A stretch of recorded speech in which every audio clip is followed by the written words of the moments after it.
The morning sun cast long shadows across the parade ground as Sergeant Thomas Mitchell adjusted his red tunic for what felt like the 100th time. The gold buttons caught the light, but they couldn't hide the fact that his uniform hung slightly loose on his lean frame. At 32, Thomas was older than most of the other guards, and it showed in the weathered lines around his eyes and the quiet way he carried himself. "Stand tall, Mitchell!" barked Sergeant Major Hartwell, his voice echoing across the courtyard. "You look like a scarecrow in that uniform." A few snickers rippled through the ranks of younger guards.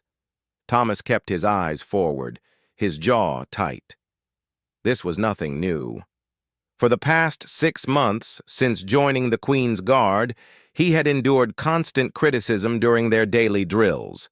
His marching was too stiff, his timing was off, and according to Sergeant Major Hartwell, he simply didn't have the natural grace required for ceremonial duties. "Left, right," Hartwell continued his relentless commentary. "Mitchell, your feet sound like thunder. This isn't a construction site." The other guards tried to suppress their laughter, but Thomas could hear the whispered jokes that followed him everywhere. "Clumsy Tom," they called him behind his back. Some wondered how he had even made it through selection. Others suggested he belonged in the regular army, not protecting the crown. Thomas had heard it all before. What they didn't know was that he had specifically requested this posting after 8 years of active duty in places most people couldn't pronounce. He had wanted something quiet, something normal. The irony wasn't lost on him that the most ceremonial job in the British Army was turning out to be his biggest challenge. After drill practice, Thomas sat alone in the mess hall, picking at his lunch while the younger guards clustered around nearby tables, their conversation loud and boisterous. They talked about weekend plans, girlfriends, and football matches. Their biggest worry seemed to be whether they would get chosen for the next royal event. "You know what your problem is, Mitchell?" said Corporal Davies, sliding uninvited into the seat across from him. Davies was 24, fresh-faced, and had been with the Guard for 3 years. He carried himself with the confidence of someone who had never seen real combat. "You think too much. Ceremonial work is about muscle memory, not strategy." Thomas looked up from his plate. Davies meant well, but he had no idea what he was talking about. "Thanks for the advice," Thomas replied quietly. "I'm serious," Davies continued. "You move like you're expecting trouble.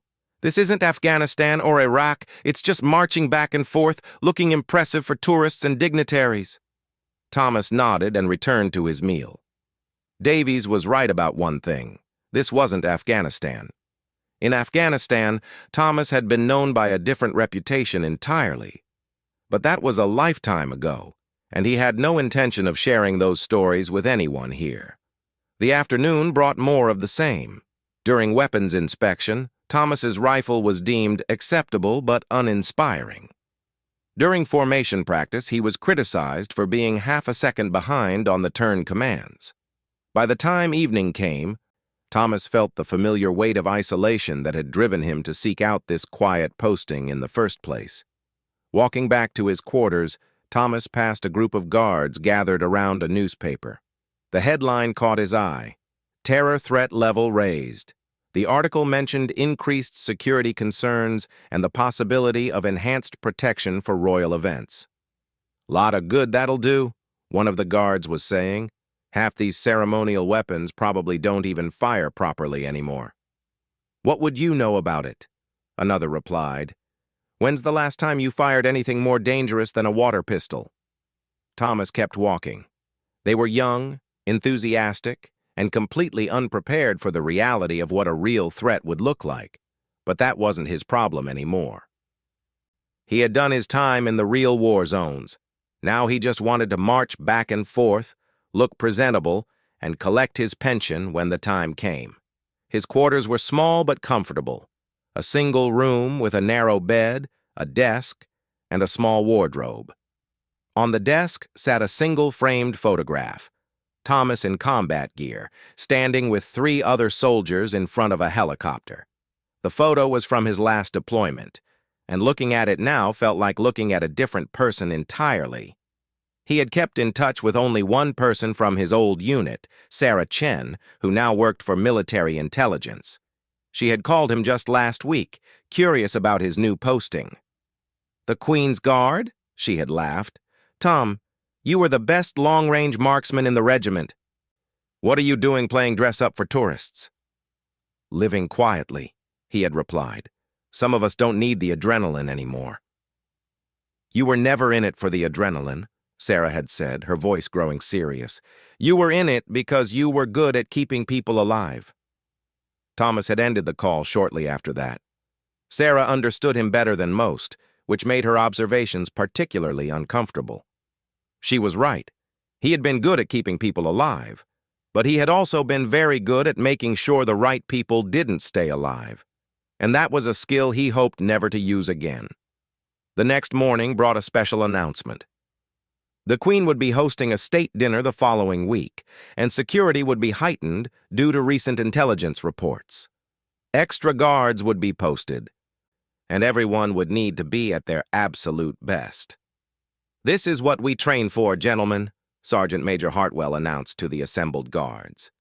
"Real responsibility, not just show. I want every man sharp, alert, and perfect. There's no room for mistakes when we're protecting Her Majesty." Thomas listened with the same attention as everyone else, but part of his mind was already analyzing the tactical challenges. A state dinner meant multiple entry points, crowds of people, and countless opportunities for someone with bad intentions to cause problems. The ceremonial nature of their weapons suddenly seemed less quaint and more problematic. After the briefing, Thomas found himself walking the grounds of Buckingham Palace, ostensibly checking the areas where guards would be positioned. In reality, he was doing what came naturally to him, assessing fields of fire, identifying cover positions, and noting blind spots that any security professional would want to address. The palace gardens offered numerous concealed positions, some with clear sight lines to the main building. The surrounding streets provided multiple approach routes, and the mix of tourists and legitimate business people made identifying potential threats nearly impossible with standard security measures. Thomas realized he was thinking like his old self again, the self that had spent years in places where such analysis meant the difference between life and death. He tried to push those thoughts away, but they persisted. Old habits, he told himself. Nothing more. That evening, as he prepared for bed, Thomas caught sight of himself in the small mirror above his wash basin. The man looking back at him was caught between two worlds, the ceremonial guard who couldn't march properly, and the soldier who had once been trusted with missions that never made it into official reports. He wondered, not for the first time, whether he had made the right choice in coming here. The quiet life he had sought seemed to involve more complications than he had anticipated. But tomorrow would bring another day of drills, another day of criticism, and another step closer to the state dinner that was already causing him more concern than he cared to admit. Outside his window, London continued its evening routine, oblivious to the thoughts of one troubled guard who carried secrets that could change everything. Thomas pulled the curtains closed and tried to focus on the simple challenge of getting through another day of ceremonial duties without drawing attention to skills he hoped never to reveal. The day of the state dinner arrived with an unusual tension in the air. Thomas had noticed increased radio chatter among the security personnel and several additional plainclothes officers positioned throughout the palace grounds.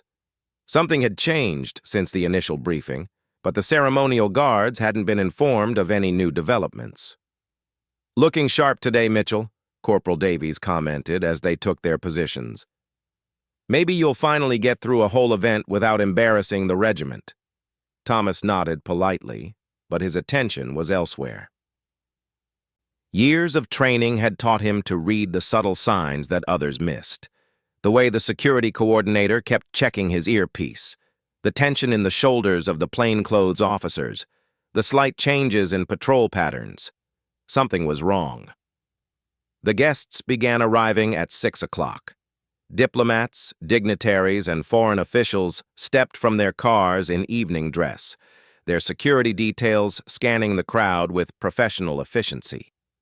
Thomas stood at attention near the main entrance, but his peripheral vision was constantly moving, cataloging faces and noting anything unusual. It was at 7:15 when he first spotted the man. The individual was dressed appropriately for the event, dark suit, proper credentials visible on his lapel. But Thomas had learned long ago that the most dangerous people were often those who looked like they belonged. This man's movements were too controlled, too purposeful. He carried himself like someone with military training, but more than that, he moved like someone who was mentally preparing for action. Thomas watched as the man entered the palace with a group of junior diplomatic staff. Nothing about his presence was technically wrong, but everything about it set off the alarm bells that had kept Thomas alive through 8 years of combat. For the next hour, Thomas maintained his post while trying to track the suspicious individual's movement through the palace. The man had disappeared into the main reception area, but Thomas caught glimpses of him through doorways and windows. Each sighting reinforced his growing certainty that this person was conducting his own surveillance. At 8:30, during the pre-dinner reception, Thomas made a decision that would have seemed impossible to his fellow guards. He quietly stepped away from his post. Moving through the palace corridors with a confidence that would have surprised Sergeant Major Hartwell, Thomas made his way toward the main reception hall. His ceremonial uniform opened doors that would have been closed to most people, and his apparent official purpose kept anyone from questioning his presence. He found the suspicious man near a service corridor that led to the palace's upper floors. The individual was no longer mingling with other guests. He was checking his watch and studying the architectural layout with the focused attention of someone planning an operation. Thomas had seen this behavior before, in places where it had preceded very bad outcomes for good people. Without hesitation, he approached the man directly. "Excuse me, sir," Thomas said quietly, his voice carrying a tone of authority that hadn't been heard during any of his ceremonial duties. "I need to speak with you." The man turned, and Thomas saw recognition flicker in his eyes, not of Thomas specifically, but of the type of person Thomas really was. This was no confused guest or overzealous tourist. This was a professional, and he had just realized he was dealing with another professional. "I think you have me confused with someone else," the man replied, but his hand moved slightly closer to his jacket. "I don't think so," Thomas said calmly. "I think you should come with me right now, very quietly." The man's expression shifted to cold calculation. "You're just a ceremonial guard. You don't know what you're interfering with." "You'd be surprised what I know," Thomas replied. "And you'd be very surprised what I'm capable of if you don't cooperate immediately." For a moment, the two men stared at each other in the palace corridor, each recognizing the other as a serious threat. Then the suspicious individual made his choice. His hand moved toward his jacket with professional speed. He never completed the movement. Thomas struck with the fluid precision of someone who had done this many times before. The man went down hard but quietly, unconscious before he hit the marble floor. Thomas quickly searched him, finding a sophisticated communications device, detailed floor plans of the palace, and a weapon that definitely wasn't part of any diplomatic mission. The entire encounter had taken less than 30 seconds and had been completely invisible to the guests, enjoying cocktails 50 feet away. Thomas dragged the unconscious man into an unused service room and immediately contacted palace security using the emergency protocol he had memorized on his first day. Within minutes, the corridor was filled with armed response officers, intelligence personnel, and very serious people asking very direct questions. "How did you know?" asked Commander Patricia Williams, the senior security officer who had taken charge of the situation. "What made you suspicious of this individual?" Thomas found himself in the unusual position of having to explain instincts that couldn't be taught in any ceremonial training program. His movement patterns were wrong. He was conducting reconnaissance, not attending a social function. "That's very observant for a ceremonial guard," Williams replied, studying Thomas with new interest. "Most people wouldn't have noticed those details." "I noticed things," Thomas said simply.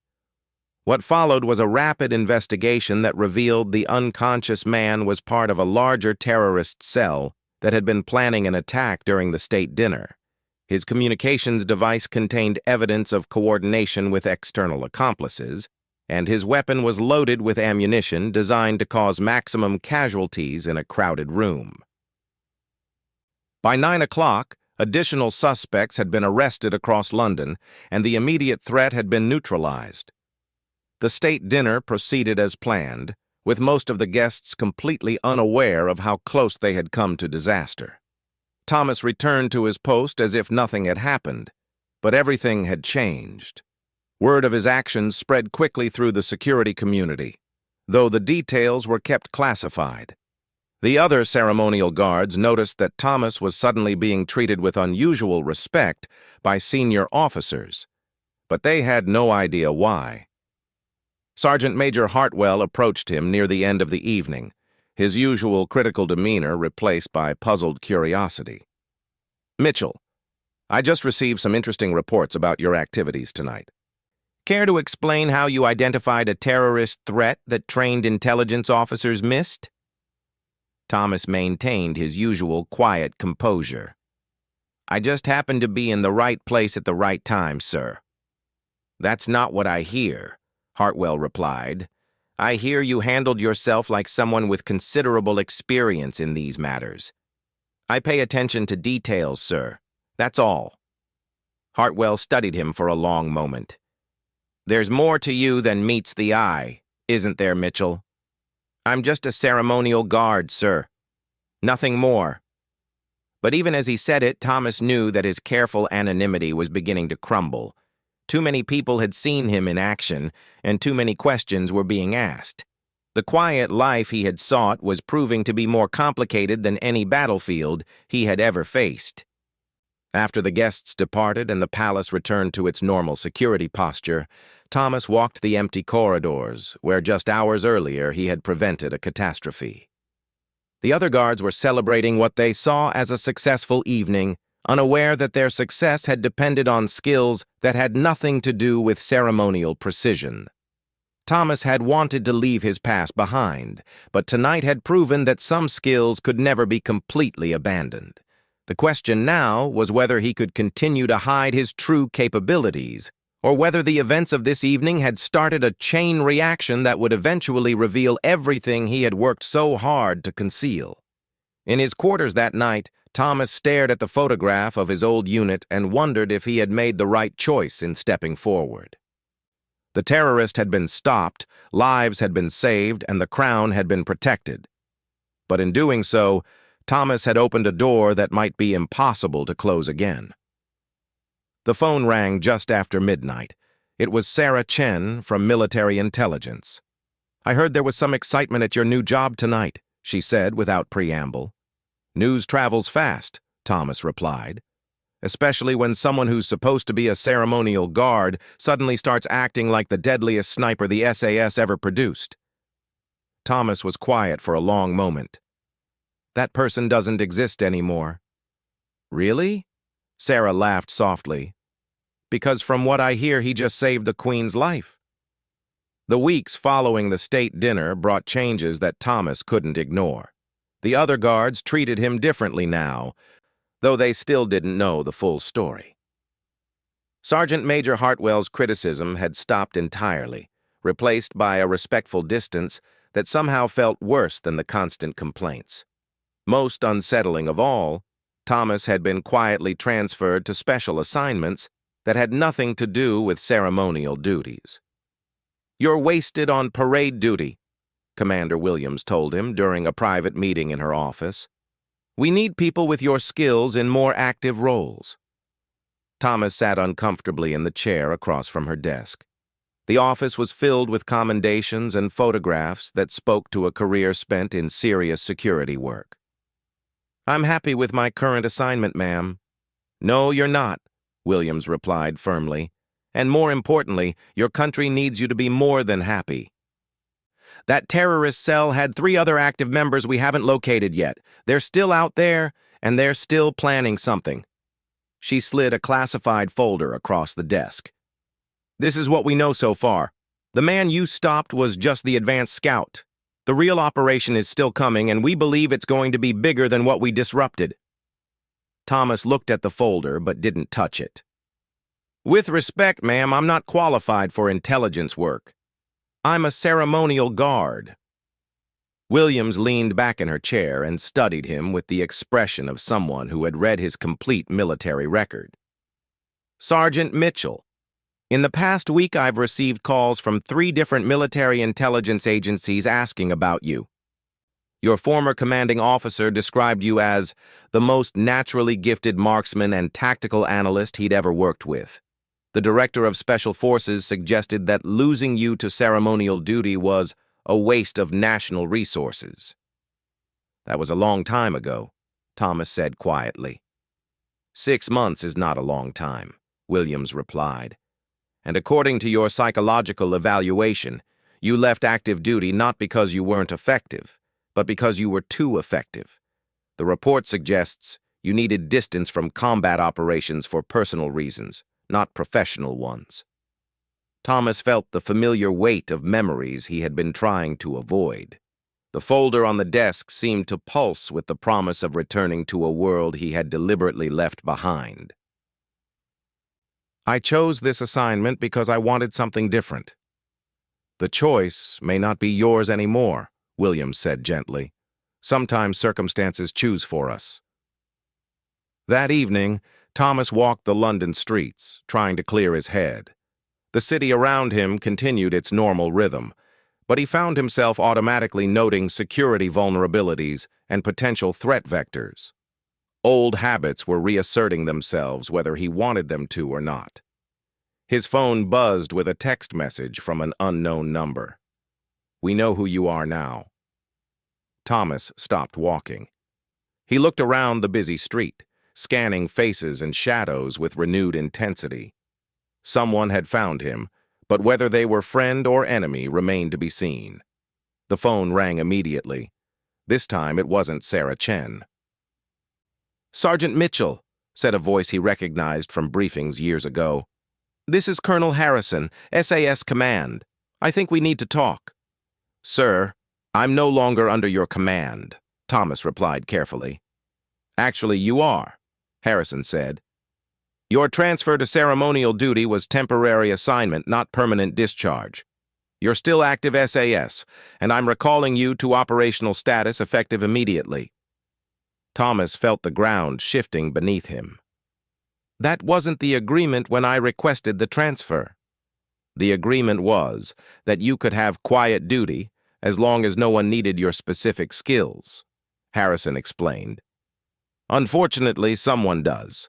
The terrorist cell you disrupted is part of something much larger, and we need someone with your particular talents to stop it. There are other snipers, sir. Other tactical specialists." "Not like you," Harrison said firmly, "and not with your current access to royal security protocols. You're uniquely positioned to handle this threat, Mitchell. The question is whether you'll do it voluntarily or whether I'll have to make it an order." Thomas closed his eyes, standing on a London sidewalk while his carefully constructed new life collapsed around him. "What exactly are you asking me to do?" "Come in for a briefing tomorrow morning," Harrison replied. "Once you see what we're dealing with, you'll understand why we need you." The next morning, Thomas found himself in a basement briefing room he hadn't seen in over a year. The walls were covered with photographs, maps, and intelligence reports that painted a picture of coordinated terrorist activity across multiple countries. "The cell you disrupted was planning to assassinate the Queen during the state dinner," Colonel Harrison began without preamble. "But that was just the beginning. They have similar operations planned for political leaders across Western Europe, all coordinated to happen within the same 2-week period. Sarah Chen was there, looking uncomfortable but determined. "The goal is to destabilize multiple governments simultaneously," she explained. "Create chaos, crash markets, and establish conditions for a larger political takeover." Thomas studied the intelligence reports, his mind automatically processing the tactical challenges they represented. "How many operatives are we talking about?" "At least 50, probably more," Harrison replied. "All highly trained, all willing to die for their cause, and all very good at staying hidden until they're ready to act." "And you want me to do what exactly?" Thomas asked. Harrison moved to a large map of London. "We've identified 3 high-priority targets they're likely to attempt.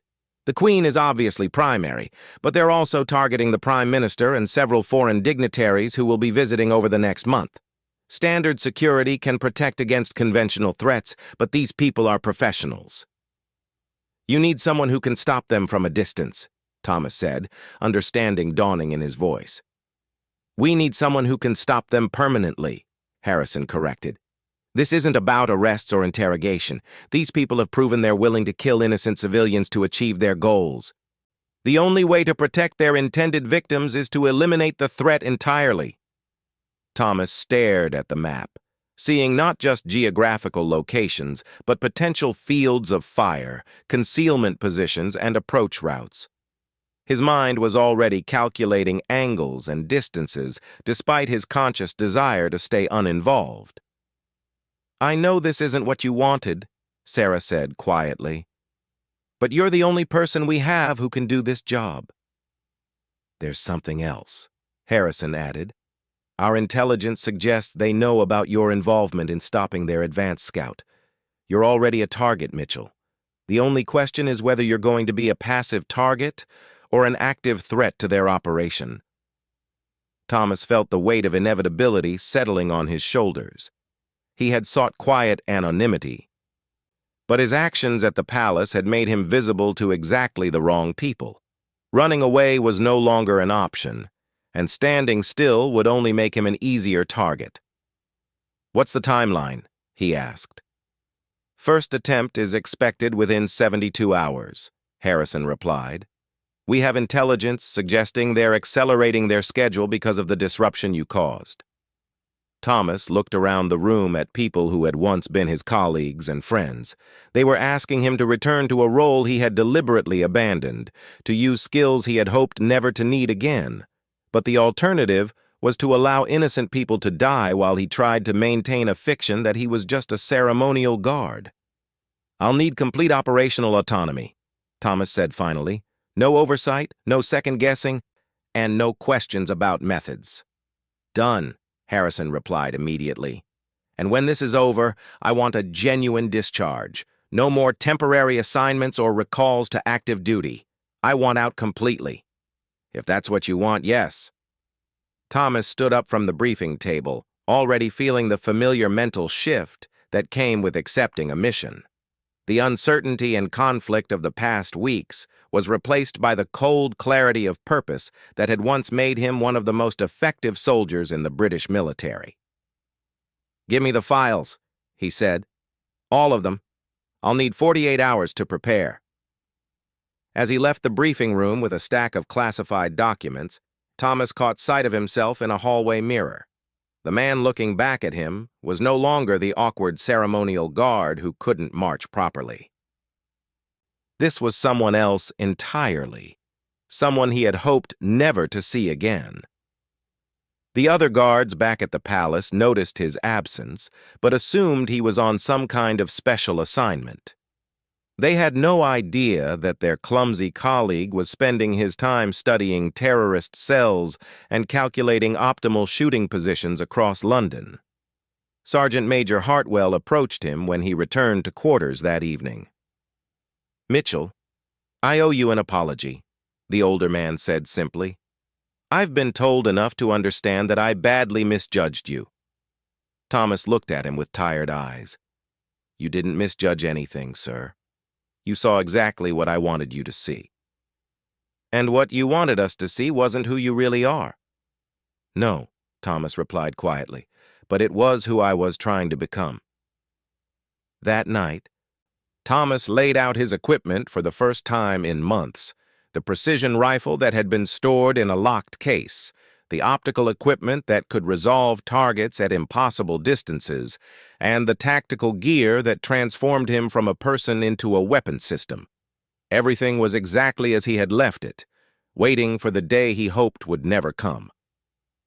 Outside his window, London slept peacefully, unaware that somewhere in the darkness, trained killers were preparing to shatter that peace.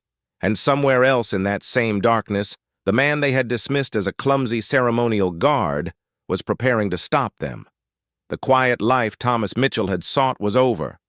What remained was the question of whether the skills that had once made him legendary would be enough to protect the people he had sworn to serve, even if they would never know his name or understand the price he had paid to keep them safe. The hunt was about to begin, and for the first time in months, Thomas felt completely, terrifyingly at home.